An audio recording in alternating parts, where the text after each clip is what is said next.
네, CBS 박정희 한판 승부 특집 방송 대선 한판 함께하고 있습니다. 자, 그러면 여기서 이번 6.3 대선 핵심 변수들은 무엇이었는지 짚어볼 텐데요.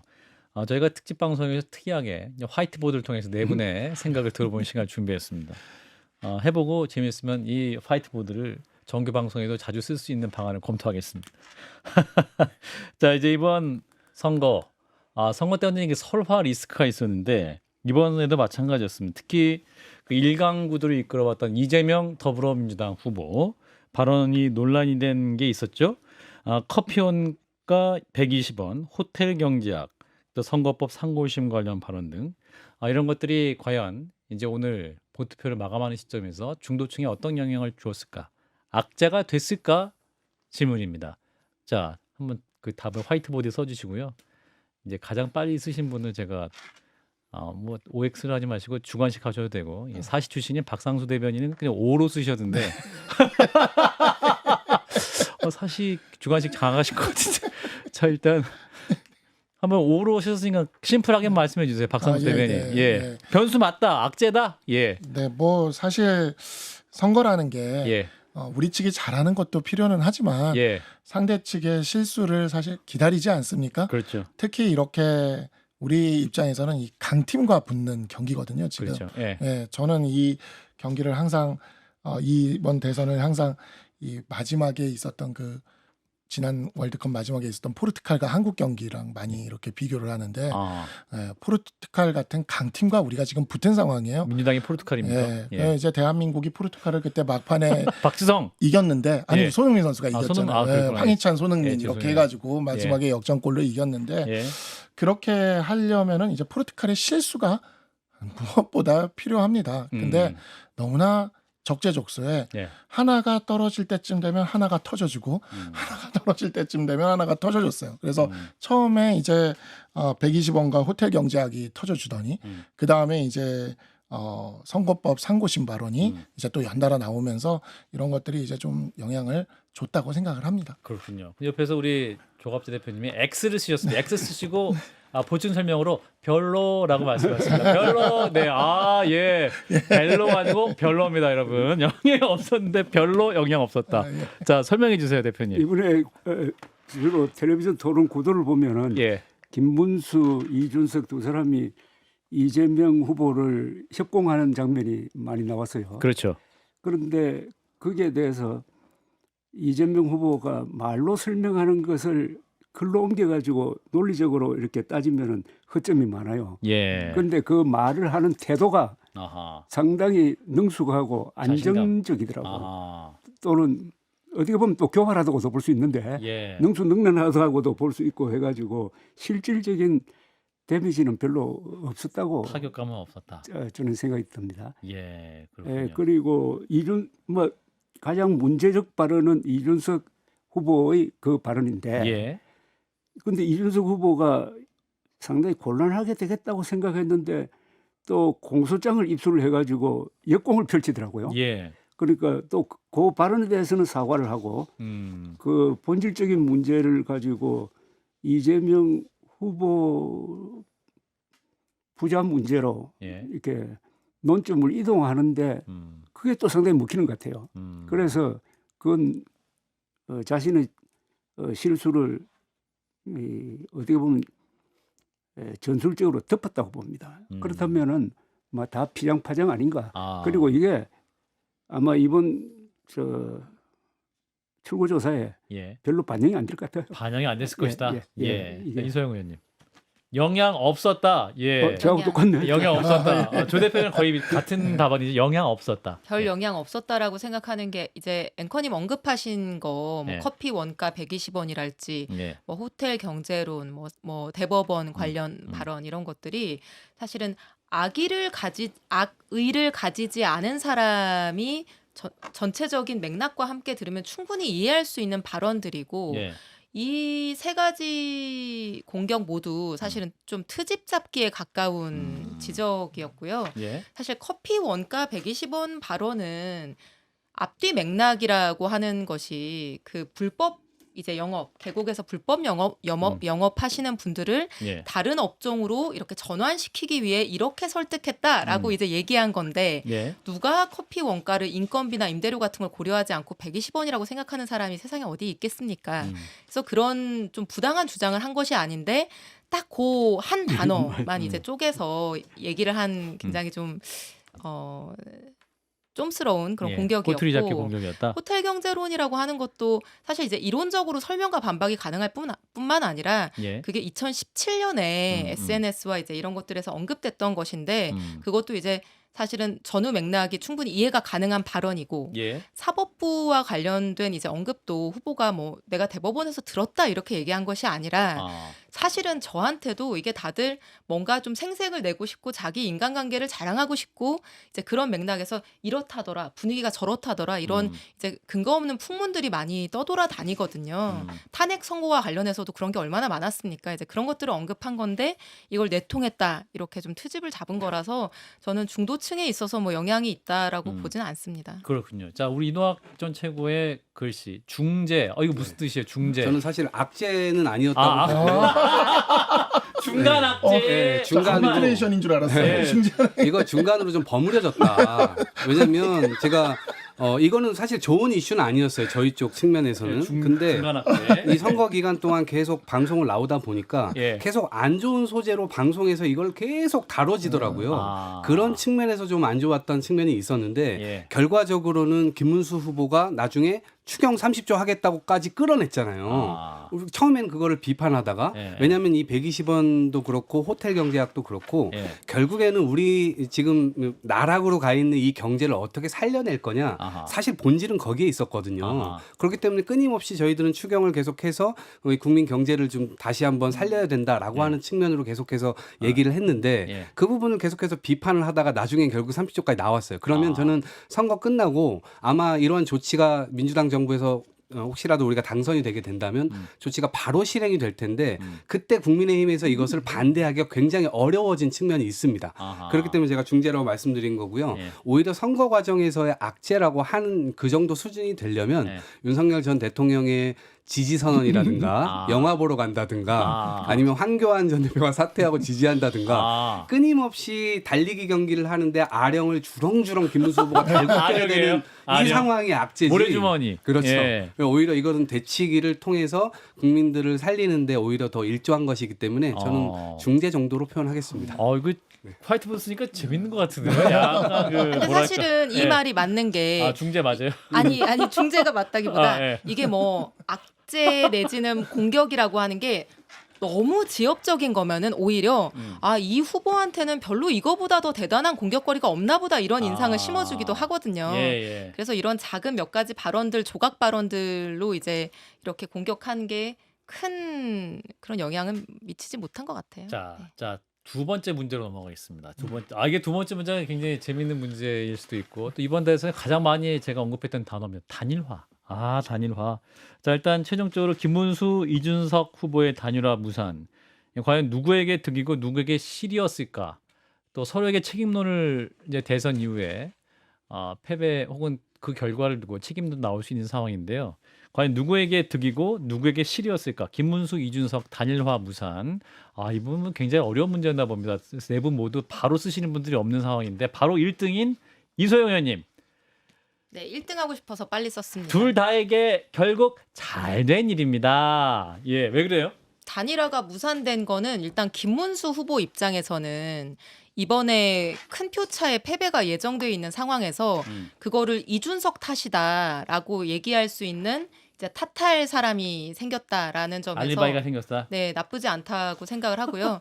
예. 이준석 후보 입장에서는 그 자존심과 일관성을 챙겼고 또 명분 있는 무산이었기 때문에 예.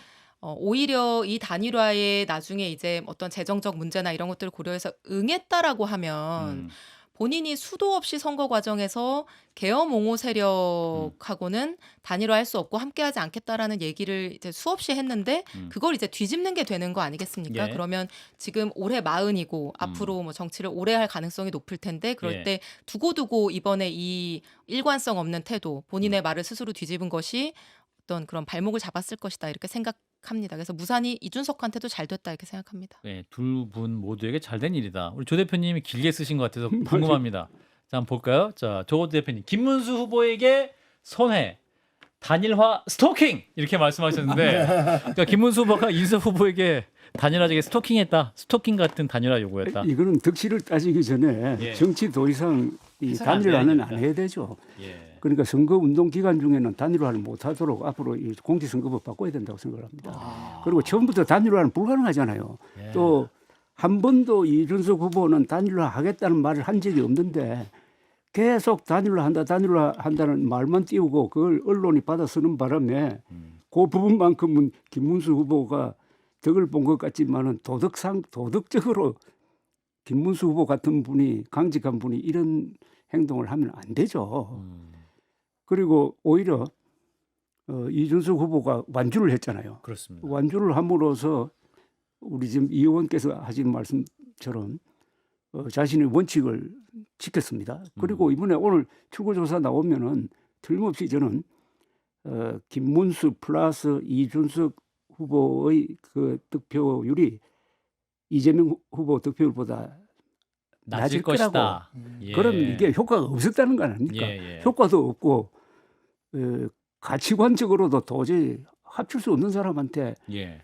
그거 한 두 달 아니지만은 한 2주 동안 예. 쫓아다니면서 단일화, 일종의 스토킹을 단일화. 한 것 아닙니까? 예. 그러면은 이거는 이준석 후보는 자신의 소신을 지켰고 김문수 후보는 자신의 그 라이프 스타일하고도 안 맞고 예. 그리고 부정선거 음모론을 떨쳐버리지 못한 것하고 자꾸 이게 비견되는 아주 큰 실수를 했다고 봅니다. 예. 사실 이준석 후보는 이제 SNS에 마지막에 그 상상할 수 없는 압박이 있었다. 이렇게 고백을 하기도 했었는데 박상수 대변인은 어떻게 적으셨을까요? 저는 이렇게 당장은 김문수 후보 앞으로는 모른다. 당장은 김문수 네. 후보에게 득의 실이에요. 득일 겁니다. 아, 김문수 후보의 득이다? 네. 왜 그러냐면 일단은 양강구도의 대선 우리나라의 예. 정치 지형에서 음. 제3후보는 일단 저도 오늘 아침에 저도 투표를 했는데 예. 딱 투표를 하러 들어가면 딱 이름이 떠 있어요. 예, 투표용 이제 또 있죠. 투표용지에 이름이 딱 떠 있지 떠 있지 않습니까? 않고 적혀 있긴 한데. 적혀 있죠. 어쨌든 다 예. 적혀 있으면 그걸 보면 제3후보를 찍으려다가도 상대 쪽의 후보 이름을 딱 보면 아. 마음이 흔들립니다. 아. 이건 어쩔 수가 없는 그냥 이렇게 계속해서 나타났던 현상이거든요. 그래서 당장은 이와 같은 단일화 무산이 그것도 김문수 후보가 끝까지 노력하다가 무산됐다라는 이것이 김문수 후보에게는 득이 되는 방향으로 가긴 할 겁니다. 예. 그러나 아까 이소영 의원도 얘기해 주시고 또 우리 조갑재 대표님께도 말씀 주셨지만 예. 이 현재 우리 보수는 앞으로 계엄을 막고 또 반대하고 탄핵에 찬성했던 보수를 중심으로 재건이 될 수밖에 없어요. 그런데 그러한 측면에서 이번에 이준석 후보가 끝까지 단일화를 하지 않고 버틴 것은 최소한 그와 같은 명분이라는 선명성을 획득했기 때문에 앞으로 이제 보수 정치가 재건되는 과정에서는 모른다 이렇게 좀 생각이 듭니다. 그래서 저는 김문수 후보는 아주 추하게 지는 쪽을 선택을 했고 이준석 후보는 당당하게 지는 쪽을 선택을 했다고 봐요. 그렇군요. 예. 자, 일단은 또 이동학 최고의 답을 한번 보겠습니다. 이준석 실 선거판 난입. 네. 누가 난입했다는 얘기예요? 저는 안철수 의원이 예. 이준석 후보가 선거운동하는 대학교 교정에 그 예. 밥 먹으러 갔을 때 학식. 거기 갑자기 가가지고 아. 단일화를 해야 된다라고 조언을 했던 그 장면이 예. 계속 잔상에 남아요. 아. 그러니까 남의 선거운동을 방해하는 거거든요. 아. 그러니까 이준석 후보 입장에서는 굉장히 큰 선거운동에 방해를 받은 거예요. 그거 예. 한 건만 있었던 건 아니었잖아요. 이번 선거가 진행되는 내내 단일화 프레임에 걸렸어요. 이준석 후보가? 이걸 벗어날 수가 없었어요. 아하. 그럼 이준석 후보는 이번에 적어도 뭐 지는 선거라고 한다 손 치더라도 적어도 뭔가를 남기는 선거였어야 되거든요. 예, 예. 그러면 미래라고 하는 가치, 그럼 국민연금 얘기도 일부 나왔었습니다만 미래에 우리가 이것을 현 세대가 해결하지 못하면 미래에 굉장히 큰 폭탄이 된다는 그런 지점들을 지적해내면서 예. 이재명 후보가 당선 이후에 그것들을 좀 해낼 수 있도록 견인하는 역할들을 좀 하기를 많은 사람들이 기대했을 겁니다. 그런데 토론회에서 본인의 뭐 대형 사고를 친 그것과는 별개로 국민의힘에서 계속해서 단일화 프레임을 걸었기 때문에 그 지점에서의 어떤 확장성이 처음부터 한계가 있었던 것은 아닌가 좀 그런 생각이 들어서 이준석 후보가 나름대로 해야 됐던 일을 제대로 못했다는 점에서 실이다 이렇게 평가를 했습니다. 예, 그러니까 잘못했다 뭐 이런 차원이 아니라 네. 결과적으로 방해를 받은 보면 거죠. 방해를 받았고 이준석 후보로서는 정책 자산을 좀 잃는 결과를 초래했다 이런 해석을 하시는 것 같습니다. 자, 이제 마지막 질문을 하면서 일부 이제 거의 끝에 갈 수 있을 것 같은데, 자 일단 세 번째 질문은요. 국민의힘은 윤석열 전 대통령과 진짜 절연한 것일까? 이거 쉬우면서도 어려운 문제일 수 있을 것 같은데, 자 일단 오늘 투표 영상이 있습니다. 관련 투표 영상을 보고 네 분은 답을 작성하시고 답을 확인하도록 하겠습니다. 자 투표 영상을 보고요. 자 답을 이제 적으셨죠? 예, 좋습니다. 자 그러면 누구부터 볼까요? 우리 박상수 대변인부터 볼까요? 예, 네, 전 머스트 썼습니다. 예, 머스트. 해야만 합니다. 예, 저는 해야 한다. 예, 해야만 합니다. 그러니까 반드시 아무리 그걸 아직 어떤- 못했다는 얘기네요. 그러니까 하려고 노력을 해야 하고 있지만 안 되고 했다? 있어요. 지금 예. 그리고 이러한 부분이 앞으로 우리 당이 재건해 나가는 과정에 굉장히 큰 장벽이 될 겁니다. 그래서 반드시 대선에 대한 평가를 만약에 이제 제대로 좀 하게 할 수 있다면 해서 윤석열 전 대통령과 우리 당의 이런 관계는 완전히 절연하는 쪽으로 지금은 불완전 연소죠. 그렇지만 완전 연소가 되도록 머스트 해야만 한다 이렇게 정리하고 싶습니다. 예. 자 그러면 일단 윤석열 전 대통령 오늘 투표를 했습니다. 김건희 씨랑. 예. 한번 그 영상을 보고 또 세 분 말씀 듣겠습니다.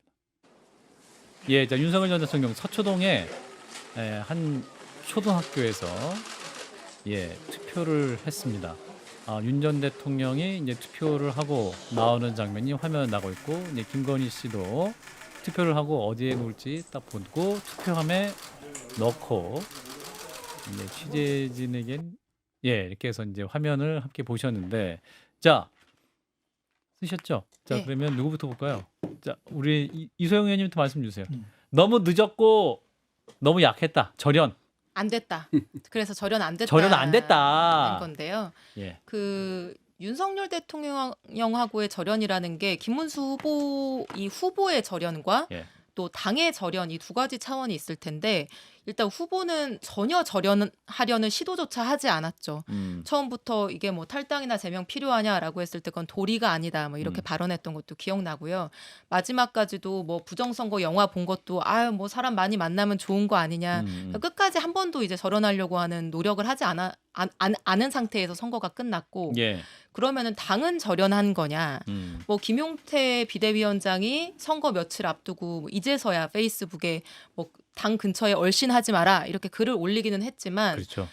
일단 첫 번째 우아하게 자진 탈당을 하게끔 내버려뒀으면 안 됐던 거고요. 당연히 불법 계엄을 일으켜서 탄핵까지 된 대통령 그로 인해서 지금 대통령 선거를 보궐로 치르게 된 이런 상황까지 왔다라고 하면은 당연히 그에 대한 제명 조치가 있었어야 되는 것인데 실기했을 뿐만 아니라 아무도 그렇게 시도하지 않았고 적어도 일말에 절연이 되려고 했었으면은 사실은 이 스피커와 주체도 좀 잘못됐다고 생각합니다. 지금 이제 어떤 젊은 의원으로서 김용태 의원이 비대위원장으로 당을 잠시 지금 선거를 이끌고 있는 건데 김용태 의원 자체가 탄핵에 찬성했던 의원이 아니거든요. 아하. 그 오히려 소장파 젊은 의원들 몇 명은 굉장한 뭐 비판과 이런 공격을 감수하면서까지 탄핵 표결에 참석하고 탄핵에 찬성한 의원이 있는 반면에 김용태 비대위원장 같은 경우에는 첫 번째 탄핵 표결에 당론에 따라 불참했고요. 그다음 탄핵 표결에서도 가결된 탄핵 표결에서도 뭐 탄핵에 찬성한다는 입장을 전혀 밝히지 않았습니다. 그러니까 반대한 걸로 추정이 되는 상황인데 이제 와서 선거 며칠 앞두고 반성하고 뭐 근처에 얼씬하면 안 되고 이런다고 해서 그 진정성이 느껴지겠습니까? 그게 국민들한테 울림이 있을까요? 그러니까 전혀 그렇지 않다고 생각을 해서 후보의 절연, 당의 절연 둘 다 실패했다 이렇게 생각합니다. 예, 조 대표님도 윤 전 대통령과의 국민의힘 절연 어려울 것이다. 그리고 그 아래에는 뭐라고 써냐 해독이 안 돼. 윤이 맨정신 아니기에 맨정신이 아니기에 윤 전 대통령의 맨정신이 아니기에 절연 어려울 것이다. 해석해 주세요. 윤 전 대통령이 비상계엄령 선포를 망상적 생각으로 발작적으로 한 것 아닙니까? 그러면은 정신적으로 문제가 있죠. 그동안에 지귀현 부장판사. 판사가 이상한 법리를 적용해가지고 지난 3월 7일 석방했을 때 저는 바로 이렇게 영상을 올렸어요. 이게 국민의힘에 아주 큰 부담이 될 거라고. 이분이 마음대로 활동을 하면은 그 행동 하나하나가 국민의힘의 조기 대선에 방해가 될 거라고 그렇게 예상을 했습니다. 예, 그대로 되잖아요. 그렇죠. 그래서 지귀현 부장판사를 민주당에서는 좀 싫어하는 것 같은데 결과적으로는 좀 도움을 받은 것 아닌가 하는 생각이 들 정도입니다. 어둠의 민주당원입니다. 그리고 어둠의 민주당원. 그래서 저는 이 좀 김문수 후보의 저는 너무나 김문수 후보가 가깝게 지냈기 때문에 김문수 후보가 최근에 하는 걸 보고 굉장히 안쓰러웠습니다. 저분이 윤석열 편을 들 사람이 아니거든. 원래 아는 원래 내가 아는 일부 강직한 김문수는 사람 아닙니까? 예. 어떻게 윤석열 편을 듭니까? 그걸 어쩌다가 엮여가지고 이렇게 돼버렸는데 결국은 그 피해를 본 것 아닙니까? 이번 투표는 김문수 후보를 보고 투표하느냐 마느냐를 결정할 때 누굴 기준으로 했겠습니까? 그 뒤에 있는 윤석열이란 그림자를 보고 했겠지. 예. 그래서 철저하게 윤석열 전 대통령은 지난 12월 3일부터 오늘까지 민주당의 비밀선거 운동원 같은 행동을 해왔고 예. 누가 이재명 후보를 대통령으로 만들었냐 하면은 제 1번이 윤석열 씨 아닐까요? 예. 자, 이동학 본인 차고 빼고 자, 이동학 차고도 답을 볼게요. 절연 불가? 예. 똑같은 끝 불가능해요? 이거는 선거 이후에도? 예, 제가 볼 때 영원히? 불가능하다. 영원히? 왜 그러냐면 지금 지난 3년 동안 국민의힘이 보여줬던 모습 아주 유약하고 윤석열 전 대통령의 기행에 대해서 또는 영부인의 기행에 대해서 아무 소리를 하지 못했습니다. 저는 적어도 절연이라고 할 정도가 되려면 국민의힘에서 4가지 조치 정도를 해야 된다고 봐요. 첫 번째, 일단 내란 특검을 국민의힘에서 제출해야 돼요. 그리고 김건희 특검법. 세 번째, 명태균 특검법. 예. 네 번째는 최혜병 특검법.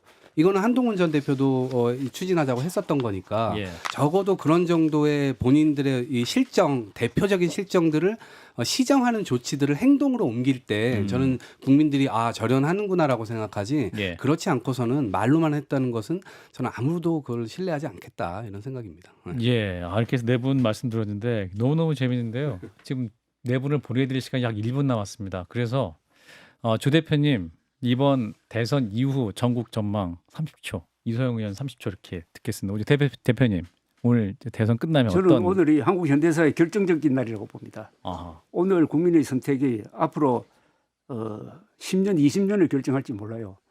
그러나 잘된 결정이 내려질 거라고 저는 확신을 합니다. 역시 민주주의는 위대합니다. 문제를 덮지 않고 공개적으로 토론의 대상으로 올림으로써 최종적으로는 국민들이 투표를 통해서 결정을 하고 문제를 해결하니까 역시 민주주의는 실수를 견딘다는 말이 다시 한번 생각납니다. 민주주의는 실수를 견딥니다. 예, 저 귀한 말씀이네요. 실수를 견딘다. 그리고 대한민국 민주주의는 그만큼 또 시스템이 작동했다는 의미고 이소영 의원님. 저도 조 대표님과 같은 전망하고 있고요. 이번 계엄과 탄핵 그리고 대선 과정에서 우리 국민들이 굉장히 많이 분열돼 있고 인식이 양극화되고 있다는 걸 우리가 깨닫게 됐는데 이번에 당선되는 대통령께서 국민 통합을 꼭 주안점에 두고 이루셨으면 좋겠습니다. 박성수 대변인도 10초 말씀 주시죠. 보수를 다시 재건하는 길에 나서야 될 것 같습니다. 예. 내일부터 새로 시작한다는 기분으로 우리 당 모두 절치부심 뛰어야 될 것 같습니다. 예, 자 2025년 대선 한판 특집 1분 여기서 마무리하고요. 이동학 전 최고는 계속 주시고 세 분은 여기서 인사드리겠습니다. 고맙습니다. 네. 고맙습니다. 네, 감사합니다.